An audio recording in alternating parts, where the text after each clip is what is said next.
ओम शांति। आज हम बात करेंगे कि अगर व्यक्ति के अंदर जीवन में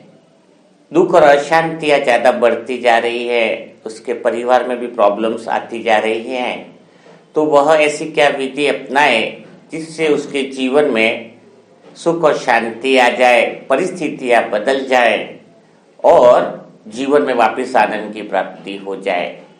तो यह वीडियो आज उन सभी आत्माओं के लिए है जो या तो परेशान है, दुखी है, या फिर जिनका जीवन अच्छा भी चल रहा है लेकिन वो आने वाले समय में अगर दुख और परेशानियों से बचना चाहते हैं तो आज की वीडियो उन सब के लिए बहुत ही महत्वपूर्ण होने वाली है। तो चलो वीडियो की शुरुआत हम एक एग्जाम्पल के साथ करते हैं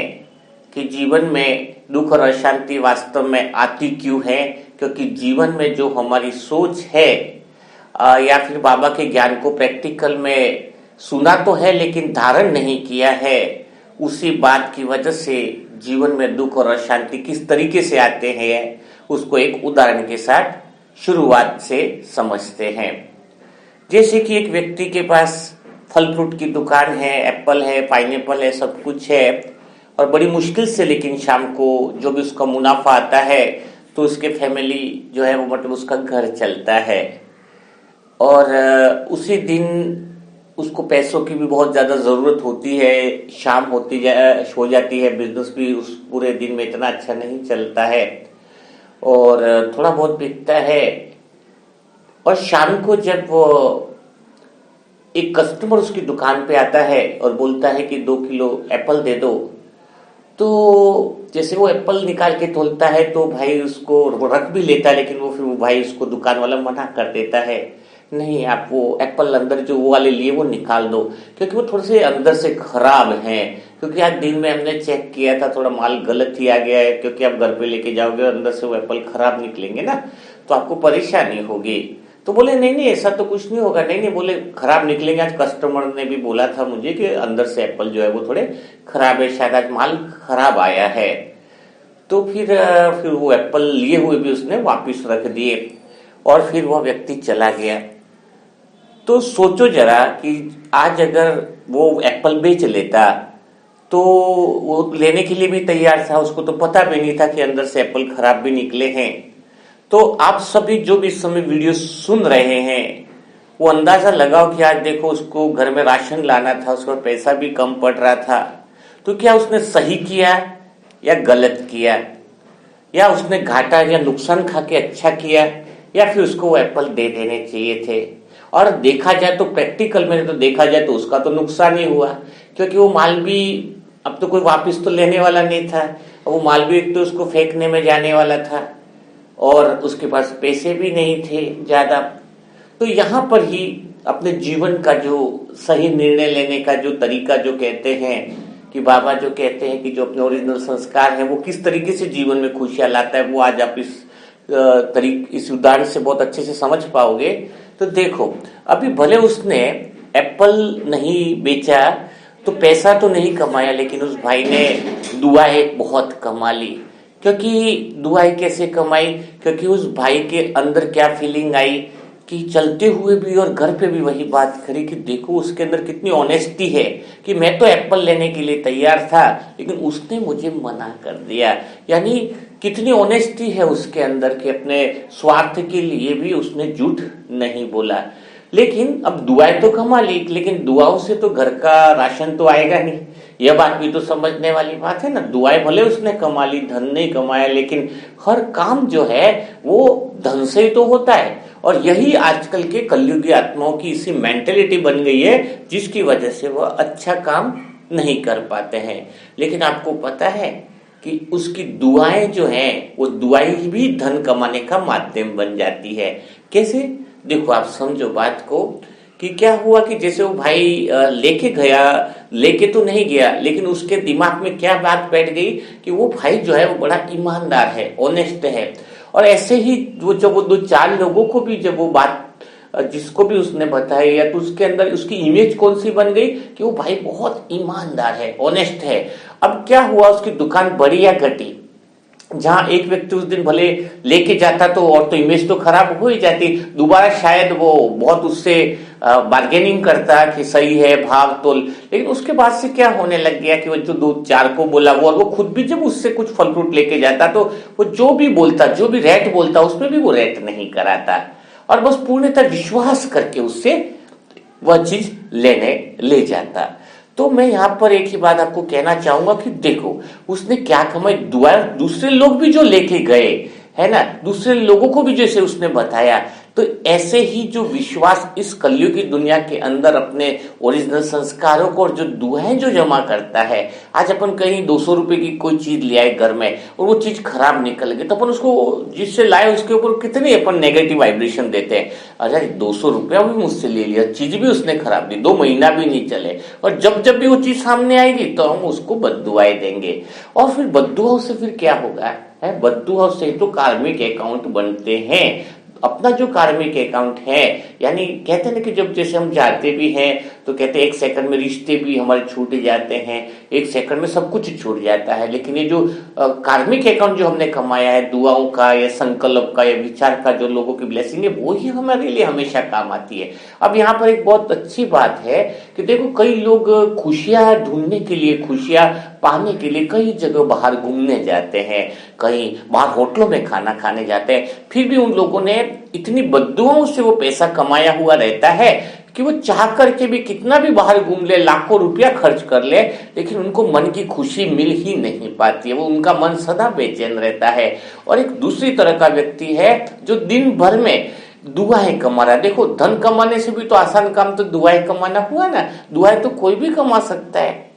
और जब उसका ध्यान दुआएं कमाने के अंदर है तो उसका मन जो लोगों के वाइब्रेशन जो उस तक पहुंचे, जो एनर्जी उस तक पहुंचे, क्योंकि जो भी वाइब्रेशन जो दुआएं या बद्दुआएं, चाहे वो पॉजिटिव एनर्जी है चाहे नेगेटिव एनर्जी है, उस इंसान तक पहुंचती जरूर है। कार्मिक अकाउंट का हिसाब किताब है कि कोई भी मतलब का अच्छा कर्म किया हुआ भी व्यर्थ नहीं जाता है, और बुरा किया हुआ कर्म भी कभी छिप नहीं सकता है। तो अब क्या होगा कि अब यही हुआ कि उसके जीवन के अंदर जैसे वो अच्छा करते जाता है, पूरा दिन ब्लेसिंग जमा करते जाता है, दुआएं जो जमा करता जाता है, जिसकी वजह से वो चाहे घूमने न जाए, चाहे कहीं पर भी न जाए, लेकिन फिर भी उसका मन सदा प्रसन्न चित्त रहता है, आनंद वाला रहता है। तो अभी इस बात से आप सभी आत्माएं भी समझ गए होंगे कि हमें पूरा दिन, यानी कोई आत्मा पुरुषार्थ कम कर रही है, लेकिन कर्मों से जो दुआएं अगर ज्यादा जमा कर रही है, कि उसके कर्म इतने बेस्ट हो कि वो दुआएं जमा कर रही है, तो समझ लेना कि वो आत्मा अंदर से बहुत मजबूत होती जा रही है और जीवन के हर क्षेत्र में वो सफल होती जा रही है।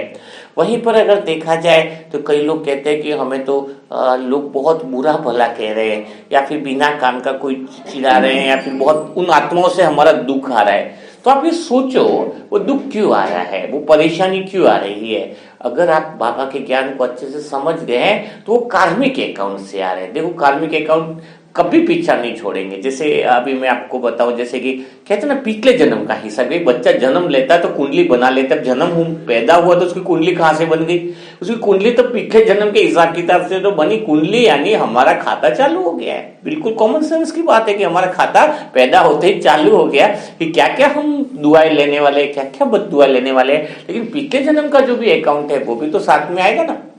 जैसे कि अभी मैंने किसी से कोई फंक्शन चल रहा है, शादी है, कोई फंक्शन चल रहा है, और मैं अपना पर्स भूल गया और मैंने किसी से 500 रुपया उधार ले लिया दोस्त से। अब वो उधार मैंने ले लिया कि भाई टैक्सी वगैरह के लिए मुझे चाहिए 500 रुपीज, अभी मैं भूल गया हूँ। अब मैं वो लेके घर पे भी आ गया और मैंने ड्रेस चेंज कर लिया है। तो 2-4 दिन 6 दिन 10 दिन बाद जब वो मुझे वापस मिलता तब मैंने ड्रेस चेंज कर लिया, तो क्या वो मुझसे पैसे नहीं मांगेगा?